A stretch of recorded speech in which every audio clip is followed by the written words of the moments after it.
पुणे पिंपरी चिंचवड शहरातील वाढती गुन्हेगारी तसेच शहरातील विस्तार वाढल्याने नवीन पोलीस ठाणे सुरू करणार असल्याचे सूतोवाच पुण्याचे पालकमंत्री उपमुख्यमंत्री अजित पवार यांनी केले आहे। त्यानुसार पुण्यात 7 नवीन पोलीस ठाणे तर पिंपरी पोलीस आयुक्तालयात 4 पोलीस ठाणे सुरू करण्यात येणार आहे। अजित पवार यांच्या घोषणेनंतर पुणे पिंपरी चिंचवड शहरामध्ये पोलीस ठाण्याच्या निर्मितीला गती मिळणार आहे। उपमुख्यमंत्री अजित पवार यांनी गुरुवारी चाकण येथील एका कार्यक्रमात पुणे आणि पिंपरी चिंचवड पोलीस आयुक्तालयामध्ये नव्याने 11 पोलीस ठाणे सुरू करण्यात येणार असल्याची घोषणा केली आहे।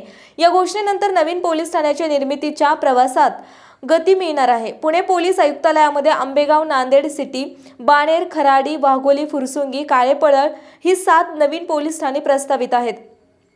भारती विद्यापीठ, सिंहगड रस्ता, चतुशृंगी, लोणी काळभोर, लोणी कंद, हडपसर, वानवडी, कोंढवा या पोलीस ठाण्याचे विभाजन करून नवीन पोलीस ठाण्यांची निर्मिती करण्यात येणार आहे। पुणेमध्ये गृह विभागाने 7 नवीन पोलीस ठाण्याच्या निर्मितीस परवानगी दिली आहे। पोलीस ठाण्यासाठी जागा निश्चिती करण्यात आली असून मनुष्यबळ आर्थिक निधीच्या तरतुदी अभावी पोलीस ठाण्याचा प्रस्ताव रखडलेला आहे। याबाबत पुणे पोलीस आयुक्त अमितेश कुमार म्हणाले की पुणे शहरात 7 नवीन पोलीस ठाणे सुरू करण्याचा प्रस्ताव शासनाकडे देण्यात आला होता।